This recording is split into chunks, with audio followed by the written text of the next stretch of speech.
Sigutės mama, netgi močiutė ir senelis buvo magijos žinovai. Būrėje dirbantys Sigutė sako, kad ne tik ji, bet ir abi jos dukterys paveldėjo protėvių magiškas galias. Pasakoja Jūratė Rakauskaitė. Sigutė ir jos dvi dukterys tikriausios raganos. Jos visos apdovanotos gebėjimu pranašauti ateitį ir regėti tai, ko nemato kiti.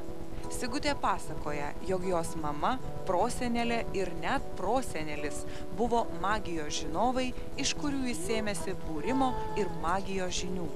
Būdama 13 metų, ji pirmą kartą susapnavo pranašingą sapną. Mirė, tiksliau žuvo tėvo brolis. Ir prieš kelias dienas aš susapnavau tą sapną. Aš susapnavau, kad visai kita mieste kažkokiam, tai vienu žodžiu, kažkokiu, tai ten ne bažnyčia, bet ten toksai pastatas. Ir tiesiog iki smulkmenų, vienu žodžiu, kad kaip jisai pašarvuotas, kad vienu žodžiu priėjo mama, kad, buvo ta žmona, norėjo pakeisti netgi kaklaraištį, ir tai nusapnavau. Ir man tai buvo labai toksai, sakyčiau, kaip toksai šokas, kaip sakant, irgi vėlgi, kaip sakant, tas toksai, pranašingas sapnas. Aš papasakau mamai. Mama sakė, sako, čia jau tau prasideda, sako, visi tie tokie dalykai, kažkoks, pažinimas. Sigutės gyvenimas nebuvo lengvas. Moteris norėjo gyventi kaip ir visi. Dirbo kavinukėje, tačiau ir asmeninis gyvenimas, ir turimas darbas slydo iš rankų. Aš norėjau labai sukurti šeimą, būtent atsiduoti šeimai. Turėti gerą vyrą, vaikus, namus. Bet dėja likimas pasisuko visiškai kitaip. Aš kuo toliau bėgau nuo šitų dalykų, tuo skaudesnės pamokos atėjo. Ir tos pamokos gan iš tikrųjų labai skaudžios buvo. Ir paskui, kaip sakant, kaip ten buvo, kad, kurį laiką, kur aš dirbau tose vietose, man, kaip sakant, likimas parodė tai, kad aš palikau visiškai be darbo. Vyras pradėjo sirgti, aš taip pat pradėjau sirgti. Daugiau nieko kito nebeliko, galvoju, pradėjau susivokti, kad jau viskas, jau ženklai eina ryškus, kad reikia kažką daryti. Ir prasidėjo, daviau skelbimą į laikraštį, kad būriu taro kortom. Taip pat ir pradėjau, ir paskui po biškį, taip pat. Tai jau prasidėjo rimtas darbas, tada prasidėjo mokslai, prasidėjo, kaip sakant, ėjimas į priekį, tobulėjimas, tas žinių sėmimasis. Tai buvo mokslai pas Vilę Lobačiuvienę, kortom mokinausi dar taro kortom pas Leopoldą. Sigutės vyras ėmė gerti. Maža to, jis ėmė kaltinti žmoną dėl visų nutinkančių bėdų. Vyras griežtai draudė Sigutei užsiimti būrimu. Jam nepatiko tai, kad ką aš darau, kuom aš užsiemu, kad žodžiu, jisai sako, kad sako, tu kenki ten, taip, ir panašiai, žodžiu, čia tu, reiškia, pridarei ir panašiai, bet ne taip buvo. Viskas buvo ne taip. Aišku, jam atrodė galbūt taip. Tai ką jisai kaltino dėl savo gėrimų, netgi jūs? Taip. Reiškia, aš pradėjau gerti, todėl, kad tu čia pribūriai, prikeikiai man čia, užbūriai man. Kaip jisai taip konkrečiai nesakė, bet tai visą laiką, kaip sakant, kai pareidavo išgėręs, taip aišku, jisai, čia per tave, čia taip, tai ir panašiai, Sigutė išsiskyrė, nepakentusi vyro girtavimo ir bjauraus elgesio su šeima. Išsiskyrusi Sigutė rimtai kibo į mokslus ir kiek vėliau ėmė dirbti būrimo salone. Anksčiau sakydavo, sako, tavo visos raganystės, kaip sakant, čia tu pridirbai, visos bėdos per tave. Bet paskui kažkaip pamatė, kad iš tikrųjų, kaip sakant, kad tai veikia. Ir jis būdavo, kad ateidavo, paprašydavo manęs, kad sako, tu man išdėliok kortas. Tai irgi buvo toks atvejis, kad aš šitai atkreipiau dėmesį. Aš jam pasakiau, sakau, tu biški turėtum, sakau, mažiau gerti, sakau, ir atkreipti dėmesį savo sveikatą, sakau, tu labai rimtai susirgsi. Nesako, kad tu čia mane gazdini, sakau, aš negazinu, sakau, taip tą, ką rodo kortai, sakau, aš tą ir sakau, tu biški susirūpink. Ir jis kaip, aišku, jisai tuo momentu numojo ranką, vėjai, bet taip ir įvyko. Jisai iš tikrųjų labai rimtai susirgo. Šiandien Sigutė išmano viską, ko reikia tikrai raganai. Dirba taro kortomis, nustato ir nuima nužiūrėjimą, nusimano chiromantijoje, dirba su nuotrauka, sudaro asmeninį horoskopą. Sigutė užsiima ir meilės magiją. Bet aš juos žiūriu labai atsargiai. Žodžiu, žmogui papasakoju, kuom tai gali baigtis, kaip sakant, ar verta, kaip sakant, kad neuždaryti kelio, kaip sakant, galbūt kitam žmogui, tam, kuris turi ateiti tas tikrasai žmogus, o ne tai, kur nori, pavyzdžiui, ten moteris ar vyras nori būtent to žmogaus, kaip sakant, kaip nuosavybės.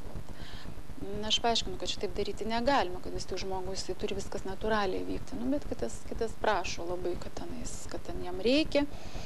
Kartais darau, bet kartais žiūriu, jeigu sudėtingas, kaip sakant, sudėtinga situacija ir iš tikrųjų matau, kad, kaip sakant, tai egoistiniais tikslais šito nedarau, kategoriškai atsisakau. O kaip tai vyksta? Ar tai yra užkalbėjimas, ar tai yra dar kažkoks kitoks ritualas? Taip, tai vyksta visas ritualas ir yra ir užkalbėjimai. Kai aš buvau maža visai, tai močiutė būrė mamai ir aš prie tų kortų stovėdavau ir žiūrėdavau, kaip būrė močiutė. O paskui su laiku pradėjo mama burti, ten aš mačiau, kaip jinai pradėjo, kaip viską vienu žodžiu. Paskui jau aš paaugau, tada jau aš. Bet tai natūralu, tai yra kasdienybė mūsų, nežinau, tai jau. Aš normaliai reaguoju visą tai, priimu mamą tokią, kokia jinai yra. Vyresnioji duktė Ingrida mokėsi kartu su mama raganų mokykloje. Jos kartu dalyvauja įvairiuose renginiuose, pranašauja vakarėliuose. Ši 23 metų mergina sako, jog vakarais ją aplanko mirusiųjų vizijos, kurios perspėja apie ligas ir net mirtį. Tai dažniausiai prieš einant miegoti pasirodo.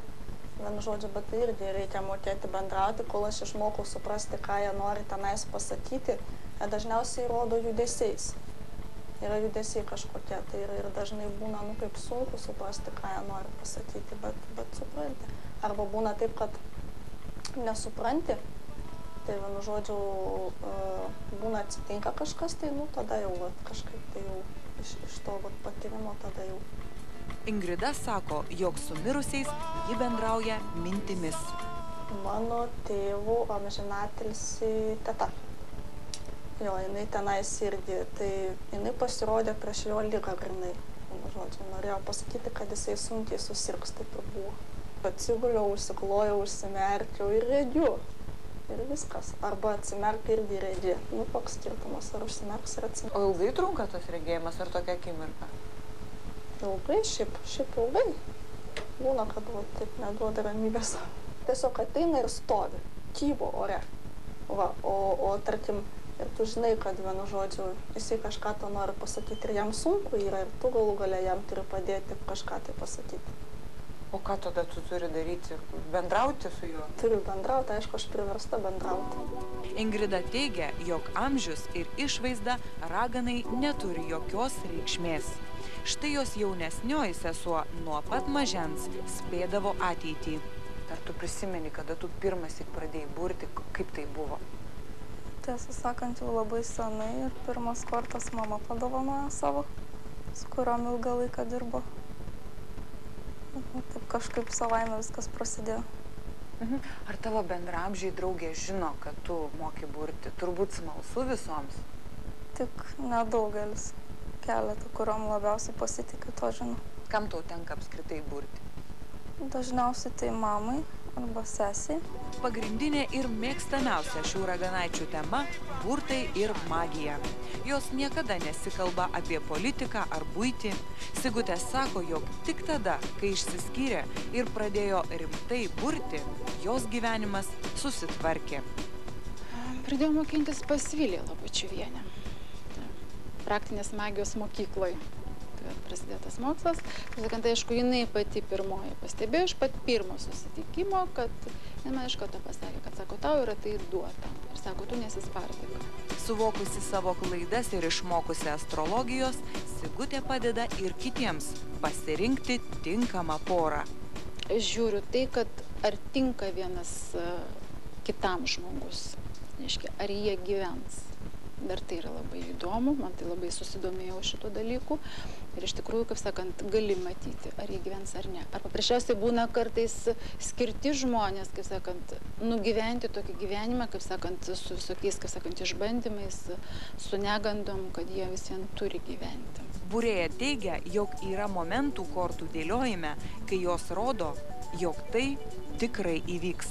Kitais atvejais galima išvengti nelaimės. Būna žmogų artinasi nelaimė, pavyzdžiui, arba laidotuvės. Aš jau tai žinau, aš tiesiog užuodžiu, tiesiog iš kvapas netgi tiesiog pareina toks, kaip sakant, kad tai jau žinau, kad bus sudėtingas žmogus, problematiškas. Atėjusiam žmogui būrėja liepia savaip išdėlioti 4 damas ar karalius. Iš to jis sprendžia, kas tam žmogui rūpi ir apie ką jie kalbės. Pas mane atėjo jauna, moteris jau galim sakyti, nes kadangi jinai buvo santuokoj. Ir aš ją dėliojau kortas ir aš sakiau, kad, sakau, su vyru negyvensi, sakau, išsiskirsi. Jinai labai norėjo su to vyru gyventi. Jinai manęs prašė visokiais būdais, kad vienu žodžiu, kad jinai tik tai neišsiskirtų, bet aš kortose mačiau, kad jinai išsiskirs. Aš sakiau, tu vis vien išsiskirsi anksčiau ir vėliau. Jinai tos informacijos nenorėjo priimti. Paprasčiausiai, kaip sakant, jin galvoja, gal dar kažkaip tai galima, kaip sakant, kažką tai padaryti. Bandėm ten, aišku, kaip sakant, bandžiau aš jai duoti, kaip sakant, tos patarimus, kaip sakant, kaip elgtis su to vyru, kad kažką tai, kaip sakant, jį pritraukti. Bet išėjo taip, kad jinai po kiek laiko, aš jai buvau paminėjusi, sakau, jūs sutiksit, sakau, nuostabų žmogų, sakau, kuris, sakau, jumis pamils ir, sakau, jūs sukursit šeimą. Ir po kiek laiko jinai pas mane atėjo, sako, kokia aš esu dabar laiminga, sako, kokia aš buvau kvaila.